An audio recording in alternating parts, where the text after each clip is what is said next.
What's going on, guys? Dare here with Fantasy Football Advice, coming at you with another fantasy football video. Today, we got a good one for you guys. In today's video, we're going to be going over 5 running backs that have a massive amount of upside, but they may come into this season with a bit more risk than some other running backs being drafted in that range. No player in this video do we have listed as a target, so it's not like we're going out of our way to draft each player, but at the same time, none of them are in a void, so we do want to make sure they're still on our radar and know what we're getting if we invest into them. Before we do get into the video, just a quick shout out and reminder that if you do enjoy these videos, you enjoy the content we're putting out, show your support by hitting that like button. It only takes a moment for you, but greatly helps us out in growing the channel. As you guys know, we're on the road to 100k subscribers. Our goal is to hit that by the start of the NFL season, and with your help, we can definitely make that a reality. So once again, if you guys enjoy, don't be afraid to hit that like button, and if you're new, maybe haven't subscribed yet, consider taking today to do so. Also, guys, be advised, our draft packages are available now. So if you want access to our tier-based rankings, our sleepers, our targets, our busts, our risk ratings, video player breakdowns on all draftable players, access to our private Discord community group, and more, you can gain access to all of that by signing up at our website, thefantasyfootballadvice.com. The link for that, as always, in the description box below. With that being said, though, it's time to move over to our stat of the day. Yesterday's stat of the day was 3 players had at least 200 receiving yards in a game last season: Tyreek Hill, Tyler Lockett, and which was the third player? The correct answer was actually Darren Waller. Congratulations to Rob40mil, the first to get this right on YouTube, and as for Twitter, at @CapandHard. As for today's stat of the day, last season, there were 3 players to score at least 4 touchdowns in a single game. Those players were Alvin Kamara, Dalvin Cook, and which player was the third? Once again, that's 3 players last season were able to score 4 or more touchdowns in a single game: Alvin Kamara, Dalvin Cook, and which player was the third? Leave your answer in the comment section down below. We'll be happy to let you know who wins in tomorrow's video. Alright guys, without further ado, it's time we hop right into the video and the first player, and as per usual, we'll begin with the player listed in the thumbnail, Miles Sanders of the Philadelphia Eagles. Miles Sanders is coming off of what many would consider a disappointing sophomore campaign. As we all know, the Philadelphia Eagles offense as a whole was one that was a giant dumpster fire, to say the least. Carson Wentz looked nothing like he had in previous seasons. The coaching staff looked unorganized, uncommitted to many of the things that had just made them successful over the past few seasons, and ultimately none of that was helped by Miles Sanders, who was only able to appear in 12 games himself. In those 12 games though, he had 164 rush attempts on the ground, 867 rushing yards, 52 targets, 28 receptions, 197 receiving yards, to go along with 6 total touchdowns scored. While Miles Sanders still had a pretty efficient season when we're talking about yards per carry average, his 164 rush attempts ran at a pace of 5.29 yards per carry. Super respectable average there, but unfortunately we did see a drop off in his receiving efficiency, seeing his catch rate drop all the way down from 79% in his rookie season to a mere 53% in his sophomore season. And for a player who we know has the chops in the receiving game, it's an alarming stat that highlights just how dysfunctional the play was at quarterback last season. While there are many reasons to believe that we should see improvement in the play at quarterback for the Philadelphia Eagles for 2021, that's still to be determined. Heading into this season, the team is fully on board with having Jalen Hurts as the team's starter, famously trading away Carson Wentz to the Indianapolis Colts. When comparing Jalen Hurts and his play style to Carson Wentz, one thing we know for sure is that Jalen Hurts is a quarterback who relies a bit more on his mobility. Carson Wentz a mobile quarterback himself, but we would consider Jalen Hurts more of a rushing quarterback. Historically, quarterbacks who rely more on their legs as opposed to their arm have had a negative impact on rushers in that offense when it comes to being able to put up the most fantasy points possible. Rushing quarterbacks, of course, famous for when they get near the goal line, vulturing touchdowns away from the rusher in that offense. And is that something we can expect from Miles Sanders heading into this season? I would definitely expect that would be an issue. Jalen Hurts, of course, having 3 rushing touchdowns in his final 5 starts. How many of those would have gone to Miles Sanders? It's tough to say, but regardless, we still do have a 4-game sample of Jalen Hurts playing with Miles Sanders, and I think it perfectly highlights what we should expect as a Miles Sanders owner in the 2021 season. In those 4 games, Miles Sanders dominated when it came to volume, on average receiving 14 touches on the ground, those 14 carries resulting in an average of 67 rushing yards per game, a rate at 4.8 yards per carry. But where we saw a pretty big drop off was in the receiving game. Sanders through those 4 games was only able to average 2.25 receptions per game, under 20 receiving yards, coming in with 19, and for a running back who does rely on receiving production to get most of his work done, it is a pretty alarming stat because we do know the Philadelphia Eagles also invested in a first-round pick at the wide receiver position to bolster up the receiving options for this offense. With this offense and Jalen Hurts, the quarterback, having more options to throw to downfield, the team may not be in a position where they're forced to rely on Miles Sanders as much as they had last season. And in the small sample that we saw with Jalen Hurts at quarterback, we were already seeing a reduction in targets, moving from Carson Carson Wentz to Jalen Hurts. Overall, if we are expecting a reduction in usage in the passing game, the Miles Sanders week-to-week consistency is definitely going to be impacted. His range of outcomes, including his ceiling and floor each week, are going to be much wider than we're used to. As a result, though, we are seeing him drop in the rankings, actually to a place where I believe it's still a fair pick to grab him for what you get. Currently, Miles Sanders is coming off the board as the RB20. We actually have him ranked as the RB19, so there is some value to extract right out the gate. From a season-long perspective, I do still also feel really strongly about Miles Sanders and how well he's going to be able to produce. There's also additional upside if Jalen Hurts comes out and simply puts this team in scoring opportunities frequently. If this team is dominant offensively, Miles Sanders is going to have a trickle-down effect. And while that isn't the most likely outcome for the 2021 season, we can't say it's completely out of the cards. We saw Jalen Hurts perform miraculously against the Arizona Cardinals. If he's able to put up games like that frequently in 2021, then Miles Sanders can easily exceed his ADP. Like I had mentioned though in the intro, Miles Sanders isn't a player that we're avoiding, but he's also not a player we're going out of our way to target. Fear not though, if you do have Miles Sanders as your RB2, I'd feel pretty darn good about it. My only concern would be more on his week-to-week consistency. Alright guys, it's time to move into the next player. And this next guy up is somebody who we did bring up several times at the earlier part of the offseason, but I feel in the shuffle definitely has been a bit overlooked when it comes to putting him in videos. The player we're talking about, of course, is Raheem Mostert of the San Francisco 49ers. Currently, Raheem Mostert has the ADP of the RB29, a pretty hefty price tag if you ask me. Reason being, he's 29 years old, coming off of a season where he finished as the RB48, hasn't shown an ability to stay healthy, only played in 8 games last season, and his absolute best fantasy finish in any season as a pro for a 29-year-old is the RB25. With that being said, this video is about high risk, high upside players, and Raheem Mostert is the epitome of exactly just that. Whenever we're filling out our stat of the day questions, it's crazy to see how many times Raheem Mostert's name gets popped up in areas like efficiency, overall rushing speed, yards before contact, yards after contact per attempt. Raheem Mostert is definitely a name that's always up there in many of the efficiency categories. It's a bit of a head scratcher why a player like Raheem Mostert, who's very gifted athletically, took so long to have what one would call a breakout season back in 2019. In that season, he had 137 rush attempts on the ground, translated that into 772 rushing yards at a rate of 5.6 yards per carry. Coupling that with some light work in the receiving game, 22 targets, 14 receptions, 180 receiving yards to go along with 10 total touchdowns that year. That successful season did lead many people to draft him the following year in 2020. Many of those people drafting him though were heavily disappointed him only appearing in just 8 games. Ultimately, he finished the season 104 rush attempts, 521 rushing yards on the ground at a rate of 5 yards per carry, still as efficient as always. As for the receiving game, 19 targets, 16 receptions, 156 receiving yards, and only 3 total touchdowns on the year. Considering he did play in 8 games though, we do have to ask ourselves when he was available for those 8 games, could we have trusted him in our lineup? And the short answer to that is actually no. To start the season, he was only able to appear in just 2 games before being knocked out due to injury. In those 2 games, he was putting up starter level production, but in the remaining 6 that he was actually returning to the lineup for the 49ers, no other game for the remainder of the season was he putting up starter level production. Outside of those first 2 games, there was only one other game for the remainder of the season where he was able to put up over double-digit fantasy points. The remaining games were single-digit fantasy points, and while the San Francisco 49ers team did lose potential competition for touches and targets in the backfield, getting rid of Tevin Coleman as well as Jerick McKinnon, but neither of those players were really all that healthy in their own right, and the San Francisco 49ers still of course have Jeff Wilson Jr., and we cannot forget about their recent draft pick Trey Sermon. I will admit that I do think Raheem Mostert is the favorite to start for this team right out of the gate, and while healthy, I think he can definitely put up starter level production. I do believe anybody investing a draft pick into Raheem Mostert will likely be rewarded at the early part of this season. Raheem Mostert, so long as he can stay healthy, he can even be the type of player playing on a minimal snap share, saying 30-40%. I strongly believe even on a small snap share, a player like Raheem Mostert can still shine. My only concern, of course, would be the health of Raheem Mostert. I don't suspect if he's getting a high workload for him to last very long. A motivating factor for the 49ers to limit his production, which is another reason why I also like drafting Trey Sermon. Trey Sermon will certainly have the most to gain if Raheem Mostert is ever taken out with an injury, and based on the health and track record of a player like Raheem Mostert, an injury is not a matter of if, it's a matter of when. So in short, just to summarize, Raheem Mostert is coming off the board as the RB29. While we don't have him listed as a target, he's not necessarily a player we're avoiding. He is going to come into this season with an extremely high risk rating when compared to other running backs around him, but if you're looking for a player with just sheer upside, Raheem Mostert might be your man. If healthy right out of the gate, I do suspect that he is going to potentially lead this team when it comes to touches and targets out of the backfield, and in that scenario, I do fully expect him to be a viable fantasy starter, potentially pushing for RB1 numbers. My My only concern is how long he can maintain that before going down with an injury. Regardless though, we do have him ranked as the RB31, so just a few spots lower than where his ADP is. So depending on what your roster composition is when you're in the draft and Raheem Mostert's on the board, then he's definitely a player that can be on your radar. Just be aware of the risk factors associated with his draft pick. Alright guys, it's time to move into the next player, and the next player up we have is Mike Davis of the Atlanta Falcons. Mike Davis is coming off of a phenomenal season, taking over for the injured Christian McCaffrey in the Carolina Panthers offense. In that season, he actually finished as the RB12 in PPR leagues on the back of 165 carries on the ground, 642 rushing yards, 70 targets, 59 receptions to go along with 373 receiving yards and 8 total touchdowns.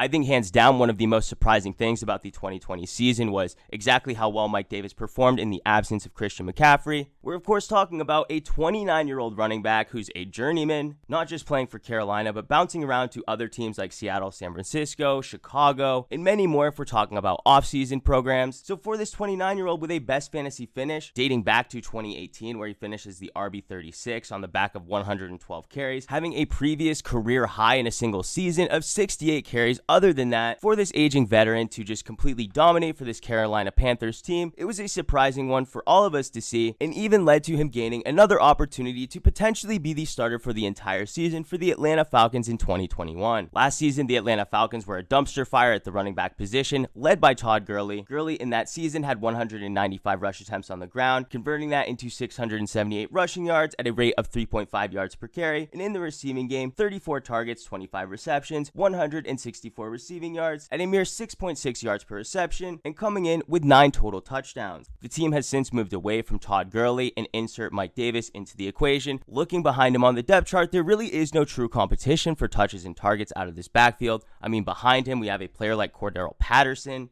Obviously, Patterson, not a true threat because he can never be a true workhorse in this offense. Behind him, we have Quadre Allison, so it's a complete mess in the Atlanta Falcons backfield, and Mike Davis is the favorite to lead in touches and targets. When classifying Mike Davis as a risky player, I'm not classifying him as risky because his workload is threatened to be taken by the running backs in this offense behind him. My concerns with Mike Davis and him potentially disappointing anybody drafting him definitely comes down to how efficient he's going to be, and secondly, of course, will he remain healthy? I don't believe volume and workload is going to be a main hindrance when it comes to Mike Davis. Like I said, the depth chart behind him just screams that Mike Davis is going to be the guy. Unless they bring in somebody in from this point on forward, then Mike Davis, in my opinion, I have no fear of him not receiving top 20 touches. This, of course, makes Mike Davis a prime target when we're talking fantasy drafts for players who may be targeting the wide receiver position, quarterback, or tight end in the earlier rounds, and maybe they need a running back that has some secured and guaranteed volume. Well, Mike Davis is definitely your man in that aspect. Currently, Mike Davis is coming off the board as the RB22. We have him ranked just a hair below that at the RB24, and so long as he can stay healthy, I definitely see him meeting or possibly exceeding his draft day price tag. Him being one of the more versatile running backs, somebody that can be involved in the receiving game, is going to help his floor week to week be a bit higher than others in this range. So if you're looking for a player where you're going to get consistent volume, he's not going to have many weeks that just completely disappoint you, then Mike Davis might be the exact player you're looking for. That's not to say though that he's not going to come into this season with additional risk. This is a new offense, of course. We're not sure exactly how well he will play in this offense. Last season, we could have just seen a perfect storm, resulting in Mike Davis just having a breakout season. This is, of course, a running back who's broken out now at the age of 29. That's just something we don't see across the NFL under any circumstances. But I'd be a liar if I didn't say within his range of outcomes, Mike Davis averaging 18 plus touches a game, and let's say his upside does actually hit and he's being used and featured in the red zone. To say that Mike Davis doesn't have top 10 upside would just be an incorrect statement. He definitely does have that upside within his range of outcomes. He will, of course, have to stay healthy, and for an aging running back who's bounced around the league, never really proven himself outside of that one lone season last year, he may have bitten off a bit more than he can chew. But if all the stars align for Mike Davis yet again in this season as it did last year, then Mike Davis certainly is a player that can hit top 10 at his position. Alright guys, it's time to move into the next player, the fourth player on this list. It's a rookie, it's a Jacksonville Jaguar, it's Travis Etienne. Etienne was drafted in the first round with the 25th overall pick by the Jacksonville Jaguars, and he joins a team that's definitely on the ascension. position. He was the second pick for this team in the first round. Most famously, of course, the team drafted Trevor Lawrence with the first overall pick in this year's draft. Trevor Lawrence not only serving as a massive upgrade for this year at the quarterback position, but definitely looks to be the future at the position for this team as a whole. On top of that, this Jacksonville Jaguars team is completely loaded at the wide receiver position. If you're factoring in they have DJ Chark, Laviska Shenault, and now they've added Marvin Jones on top of that, this wide receiver group, while definitely not one of the strongest in the league, definitely has the athleticism and upside to match with any of them. So if we're looking at the potential upside for this offense as a whole that Travis Etienne is joining, there is definitely plenty of it for him to work with.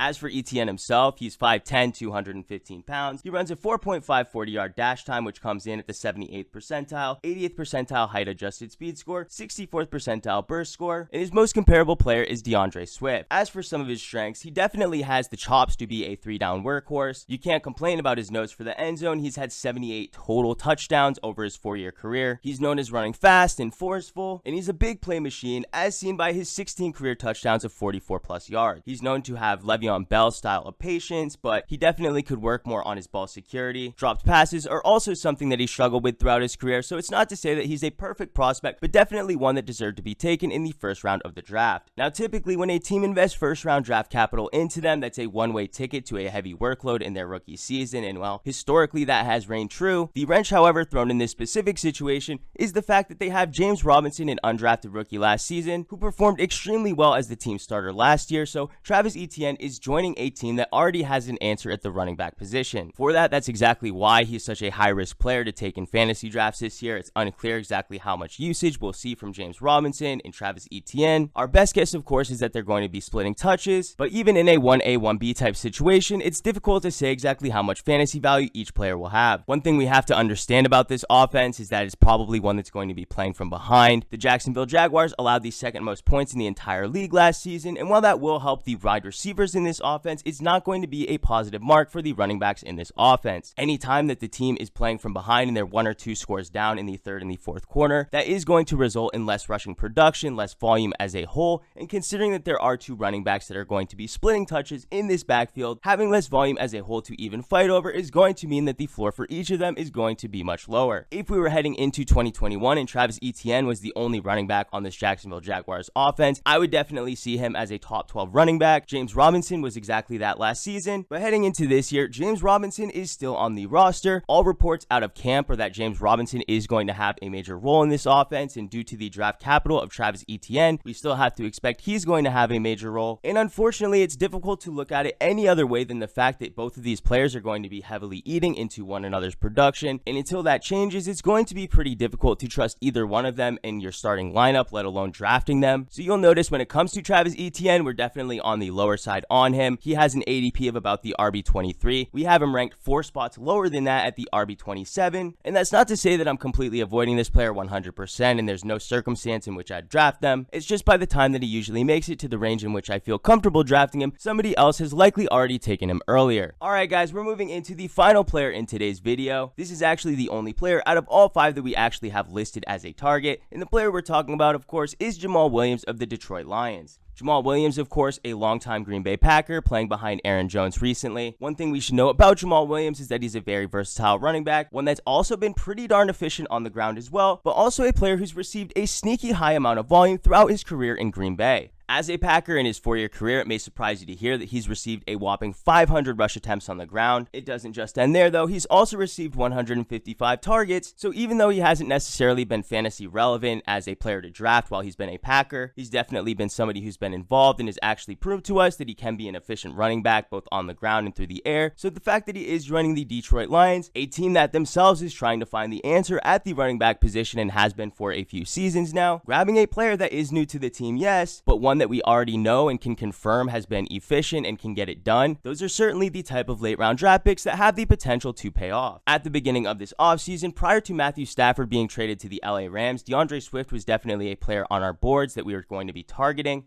Unfortunately though, with the trade and Jared Goff now being the starter, we would have hoped DeAndre Swift would have had a massive reduction in his ADP. The ADP of DeAndre Swift though has remained largely unchanged. Currently, DeAndre Swift is coming off the board as the RB16, which is a pretty hefty price to pay for a running back on an offense with so many question marks. While we can't deny that the Detroit Lions need as much help as they can in the receiving game, thus leading DeAndre Swift to be a main contributor in the pass game, it's extremely difficult to say how successful they will be at moving the ball downfield, how many scoring opportunities as a whole the Detroit Lions offense will have. My best bet is that they rank bottom 10 in the league when it comes to total points scored, which is undoubtedly going to hurt the running back in this offense, and with the Detroit Lions also not having a very strong defense, them being down 2 scores in several games in the third and fourth quarter is going to reduce the overall rushing production as well. For those reasons, having to pay that hefty of a price tag for a player like DeAndre Swift, who's still relatively unproven himself, it's just an investment I'm not willing to make at that current price. An investment into Jamaal Williams, though, is an investment into the fact that DeAndre Swift is going to be receiving a heavy amount of volume, potentially leading him into a situation where he could get injured. And with DeAndre Swift in his rookie season only appearing in 13 games, being banged up in several of the games he started as well. So with DeAndre Swift heading into this situation under these circumstances, we really can't rule out a DeAndre Swift injury, especially at the earlier part of this season. If that were to happen, the main beneficiary, of course, is Jamaal Williams. And looking at the draft day price tag, the price to pay for Jamaal Williams, an experienced back who we know can produce, and the price tag to get him, it is really cheap. We're talking about a running back, of course, who's coming off the board as the RB45, a running back that has a very similar skill set to DeAndre Swift, the running back ahead of him. So if DeAndre Swift does go down with injury, this offense should not skip a beat in giving that volume directly over to Jamaal Williams. We're, of course, talking about a running back who over the past 2 seasons has caught 88% of the balls thrown his direction. Also back in 2019, he had a whopping 5 receiving touchdowns as a running back. So if anybody out there is questioning if Jamaal Williams has the chops to pick up where DeAndre Swift left off if there ever were an injury, you guys should not be fearing whatsoever, and it makes Jamaal Williams one of the better high risk, high upside picks in the later rounds. Like I had mentioned, he has an ADP of the RB45. We actually have him ranked as the RB35, so definitely a great pick at the running back position in the later rounds. But guys, that's going to do it for this video. We really hoped you enjoyed. If you did, how about hitting that like button? If you're new to the channel, please hit that subscribe button. We thank you all for watching, and we'll catch you on the next one.